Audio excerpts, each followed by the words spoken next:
Samsung šilumos siurbliai Oras vanduo. Komfortas jūsų namuose. Na, puikios rungtynės, gera emocija, geras nusiteikimas, geras mūsų žiūrovų, fanų palaikymas. Tikrai smagiai buvo, kaip sakyt, praleistas kelias valandas arenoje, jausti tokį palaikymą, tai vienas malonumas tikriausiai dėl tokių akimirkų ir dirbam šitą darbą. Treneri, kaip įmanoma laimėti rungtynes prieš Rytą pataikius tik 2 tritaškius iš 23? Kažkiek tai parodo, kad mes dar turim to potencialo. Taip, nesukrito iš tikrųjų, ne visi buvo geri metimai, kai kurie paskutiniam sekundėm, bet tikrai turėjom dar gerų metimų, kur galėjom, kaip sakyti, ar puolime rezultatų turėti geresnį. Manau, kad nepataikius tų, sakykime, sąlyginai susikurtų, neišnaudojus tų susikurtų progų, labai didelis faktorius, manau, kad vienas iš tų lemiamų faktorių tai yra 18 puolime atkovotų kamuolių. Tai parodo žaidėjų tikrai gerą nusiteikimą, gerą kovą, kontakto lygį ir norą nugalėti. Turneris trečio kėlinio gale atrodo mygtuką nuspaudė ir užsikūrė. Geras vaikinas, tikrai gero charakterio, gero būdo, toks ramaus, bet viduj tikrai yra geras kovotojas ir gana su geru krepšinio IQ, sprendžiant, aiškiai, jis grįžinėja po tokios nelengvos traumos ir manau, kad jo potencialas yra dar aukštesnis. Rungtynių pradžioje Petrilevičius greitai susirinko 2 pražangas. Buvo toks neramumas galvoje prisiminus ir ankstesnės rungtynės, kur pakankamai greitai susirinkdavo tas pražangas. Taip, abu aukštaūgiai, tiek Petrilevičius, tiek Martinšas gavo greitas tas 2 pražangas.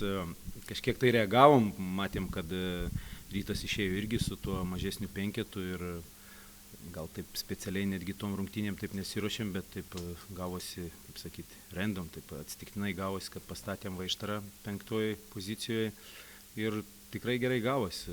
Keitėmės gynyboje prieš tą mažesnį penketą ir manau, tą atkarpą visai gerai sustovėjom, ne tik, kad atsilaikėm, bet dar sukontroliavom situaciją. Turbūt galim sakyti, kad šitą pergalę Gargždams tokia skambiausia klubo istorijoje. Taip, čia skaičiuojam tos kelius mėnesius mes savo gyvavimą, taip, nugalėti Rytą, kuris demonstravo puikią sezono pradžią, jeigu neklystų prie Žalgirio, tai yra pirmas pralaimėjimas Rytui, tai tikrai smagu išsikovoti tokį tašką prie savo žiūrovų. O pačiam? Taip, ir man tuo pačiu. Sveikinimai Gargždams, pelnyta pergalė, mes tos pergalės nenusipelnėm, labai prastas pasirodymas, iš tikrųjų gėda prieš mūsų pačių fanus, kurie tokio oro važiavo tokiais keliais. Privalau jų atsiprašyti visos komandos vardu.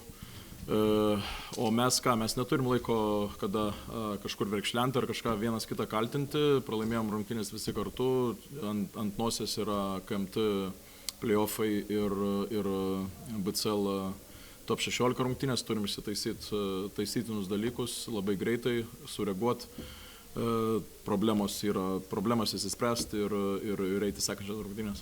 Kokie tie didžiausi galvos skausmai šiandien jūsų akim buvo? Manau, kad kova dėl kamulio, vienas dalykas, niekieno kamuoliai. Jeigu mes tokias mikro 2/8 pralaimėjom, daug kas sako. Psichologiniai reikalai, rotaciniai reikalai ir pažangų selekcija, šitus dalykus mes turim labai greit išsitvarkyti, išsigryninti ir būti geresni su rotacija ir galbūt griežtesni su rotacija.